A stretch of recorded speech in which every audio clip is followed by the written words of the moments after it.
Always trust. We ask the questions. What is needed in the world? Is that going to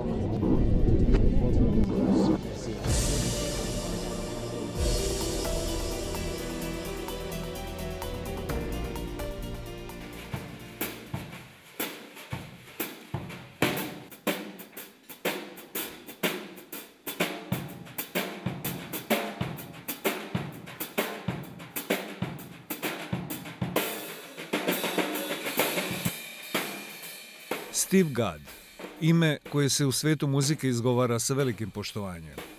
Za bubnjevima je od svoje 7. godine, a već kao 11-godišnjak seda pored slavnog Dizija Gillespija tokom njegovog nastupa u Rochesteru, mestu Gaddovog odrastanja. Iako je napunio 71 godinu, još uvijek ne razmišlja o završetku profesionalne karijere. Jedan je od najcenjenijih i najpoznatijih studijskih i touring bubnjara, vjerovatno rekorder po broju snimljenih pesama i albuma, ali i turneja koje je u svojoj višedecenijskoj karijeri ostvario sa vodećim svetskim imenima. Nikad se nije vezivao za određeni muzički žanr. Steve Gadd je bubnjar džeza, bluza, funka, popa i drugih muzičkih pravaca. Bez njega je teško zamisliti studijski rad i koncerte Erika Claptona, Jamesa Taylora, Paula Simona. Njegovo ime zapisano i na stotinama albuma drugih velikana. Chick Corea, B.B. King, George Benson, Steely Dan, Paul McCartney, Joe Cocker, James Brown, Al Di Meola, Al Jarreau, Gato Barbieri, Chet Baker, Grover Washington. Svoje znanje i iskustvo često prenosi na mlade umjetnike. Tako je i ovog puta u istarskom gradiću Grožnjanu na 10. hrvatskom bubnjarskom kampu.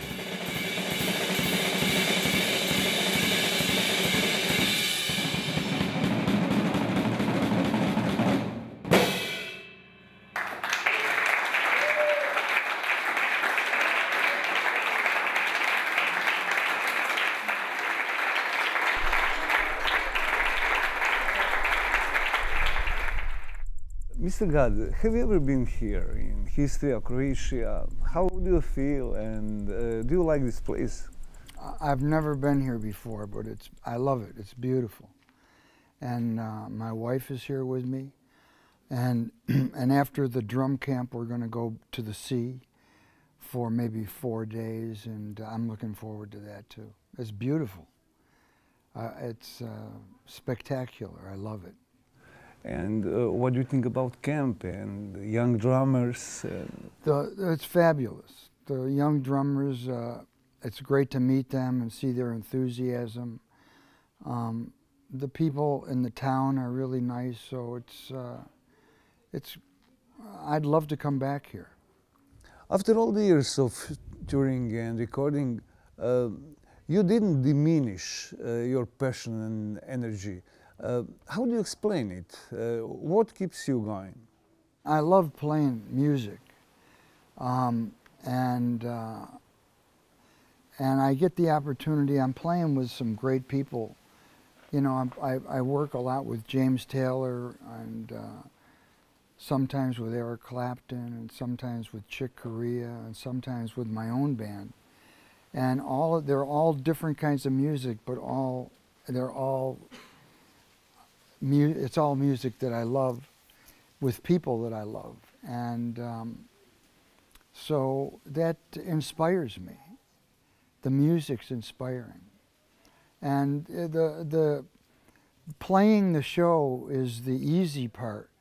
It's the traveling and getting from one place to the other that feels like work. I think the fact that I'm doing something that I love helps me stay feeling young, and I try to watch my diet, and I try to exercise. So it's a combination of all of those things. If you were to introduce yourself, how would you start? Jazz, blues, rock, or funky drummer? I would just say I'm a musician who plays drums and likes many different kinds of music.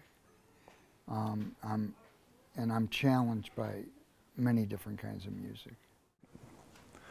And please, would you be so kind to tell us something about your beginnings, about influence of your family, your father? Yeah, well, my family, my mom and my dad and my brother and my grandmother, my father's mom and dad and his brother, my uncle, were very supportive.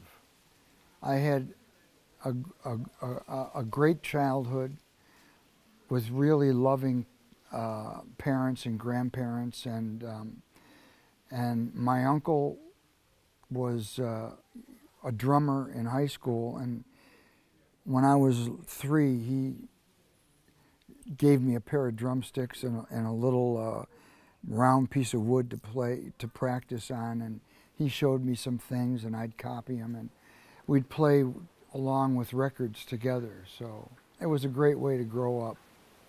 And they took me for lessons.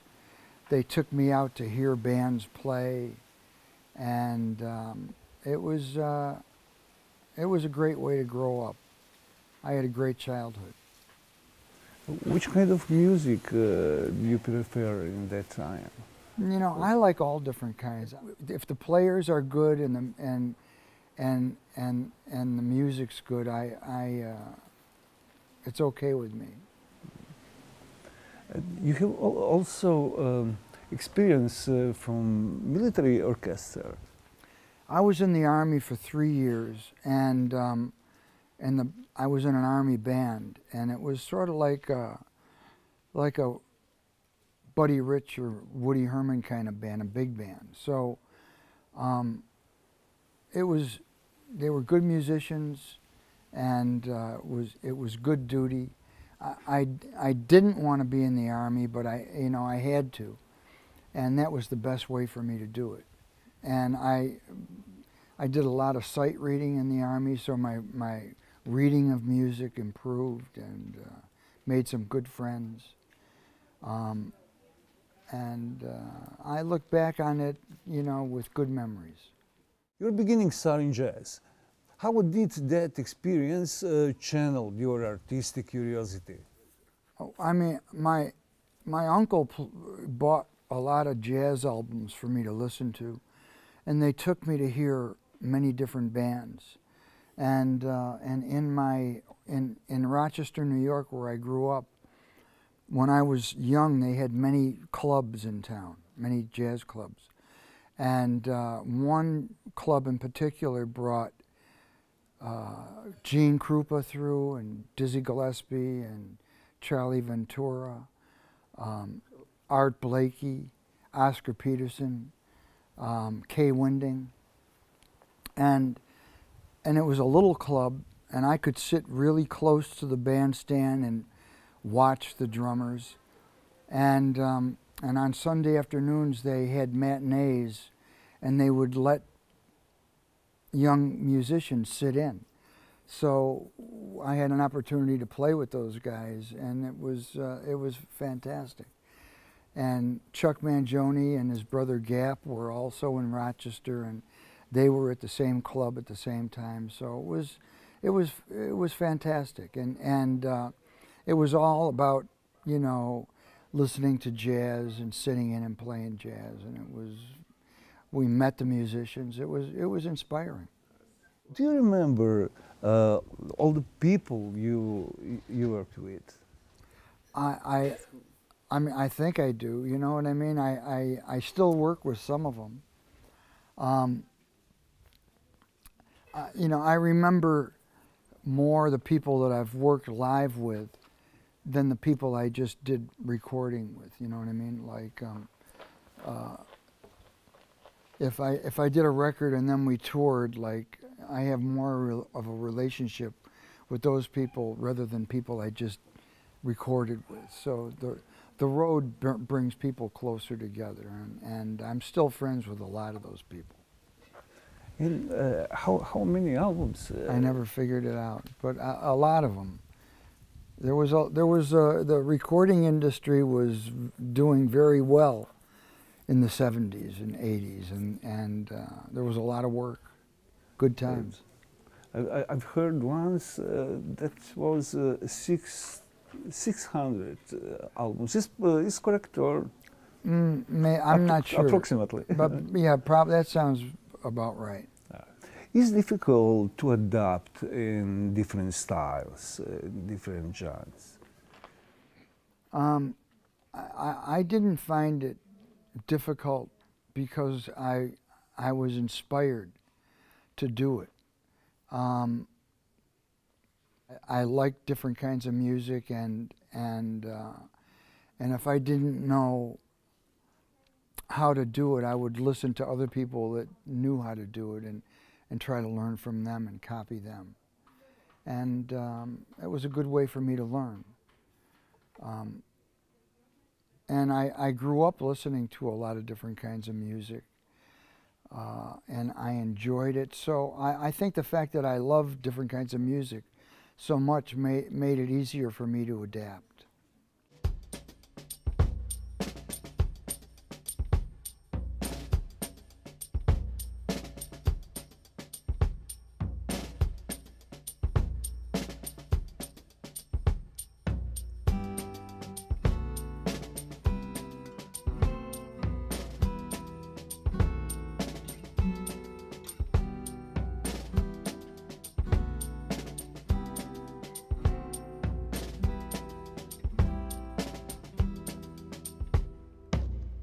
Problem is all inside your head, she said to me.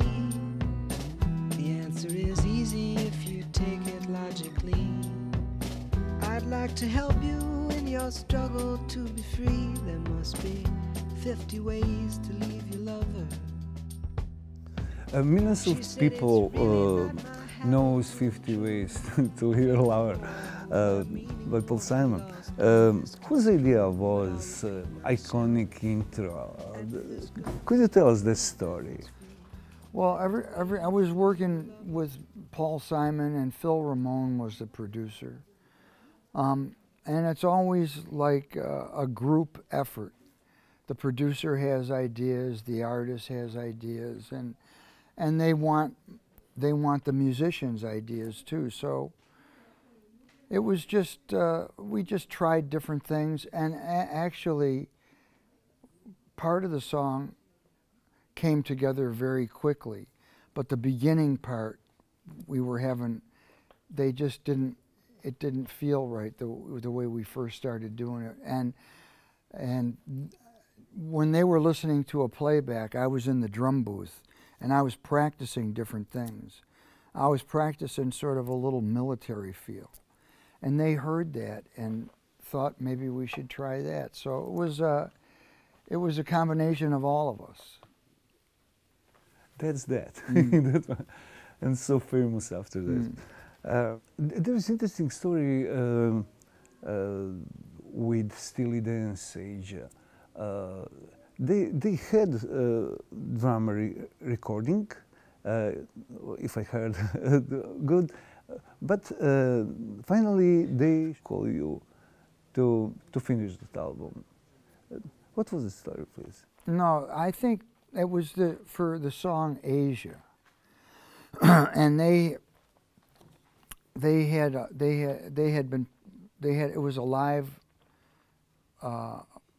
band in there, and they had been trying it with different drummers, and I guess they just weren't happy with, they didn't get what they wanted, and I happened to be in California doing some work, and they called me, and so the band already knew the music, and there was a drum part all written out, and I was a good reader, so everything just sort of clicked, everything sort of worked out, and we got it in a couple of takes.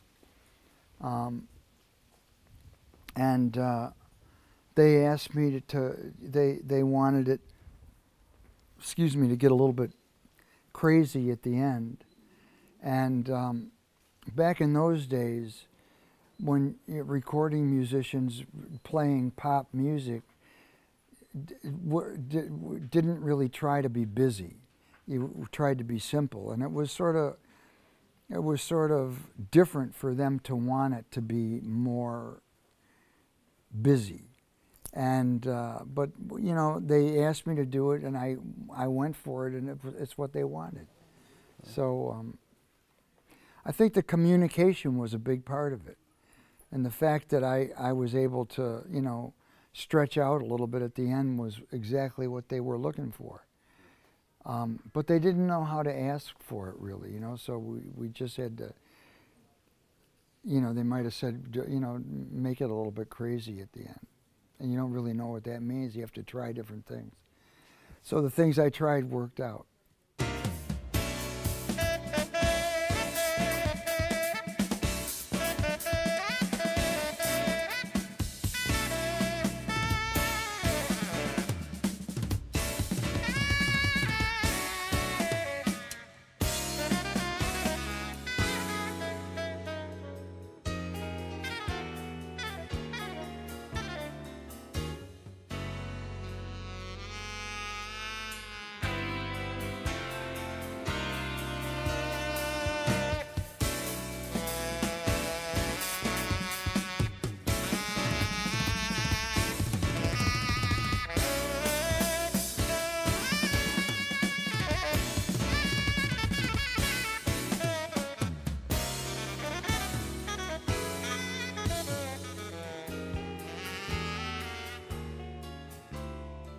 Would you be so kind to tell us something about your cooperation with Chick Corea, Eric Clapton?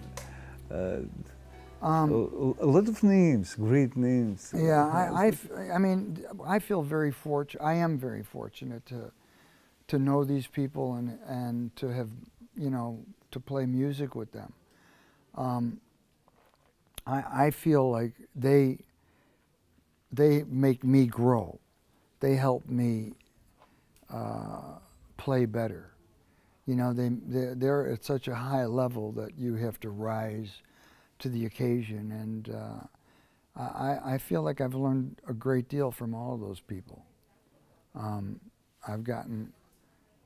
They've given me a lot, and I've given them whatever I had, and they've given me a lot in return, and I appreciate that. I feel very lucky. You told once that playing with Clapton is always different.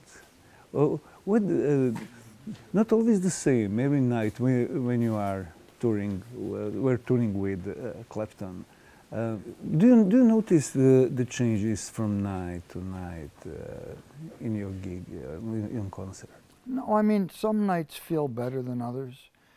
There's many different things that affect how it goes. I mean, it's the sound in the hall affects how good you feel playing. So some nights feel better than others, you know, he solos different every night. So it's a nice ride. It's a good ride. You have, of course, your own band. Is this your place, your territory for your inspiration and for your creativity? For my band? Yes, your band, your own band. I mean, I haven't written the music, but I love the people that are in the band, and they're great musicians and great writers. And I have a chance to, you know, make more decisions, pick the songs, and you know, I like it. I think it's very good, and I enjoy being with those people. Who would you name as your biggest influence among the drummers? It isn't just one person. It's many different people that what I play is things that I've heard other people do, and I try to copy them. And there are so many great musicians, you know, well-known and not so well-known, but, you know, drummers in particular. I mean, I listen to drummers, and most all of them will play something that I'll want to be able to play. So I'm inspired by many different drummers. You know, I have ones that I think are fantastic, but you know, like Gene Krupa and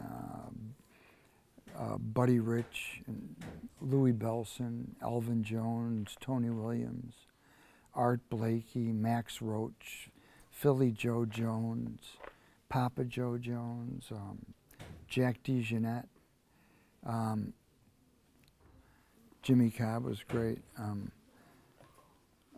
You know, I mean, so many that I've learned from and tried to emulate. And then, you know, and even, you know, like Vinnie Colaiuto and Dave Weckl and Steve Jordan and some of the young guys today. There's some fantastic new players out there, man, that you know, I want to be able to do what they do, you know what I mean? They inspire me. So not just one. You're still touring and recording. Well, I'm touring, and I got some recording things coming up. Yeah, it's, you know, it's like putting a puzzle together. When you're a freelance musician, you know, you have a little bit of your own project, then you have some other projects from other people. Some of it is live, some of it's recording, but I enjoy it all, and I'm glad I'm still doing it. How about your plans for the future? When people like Steve Gadd go to retirement, is this option for you? I mean, I don't know if I'll ever retire because I like playing too much.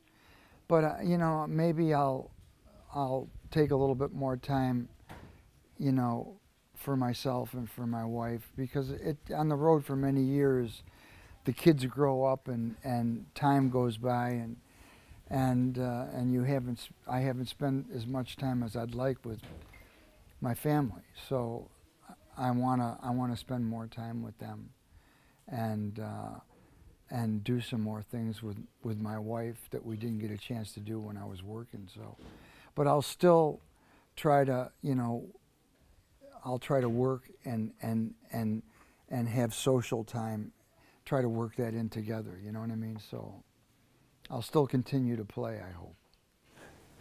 Thank you very much for this interview. Thank you.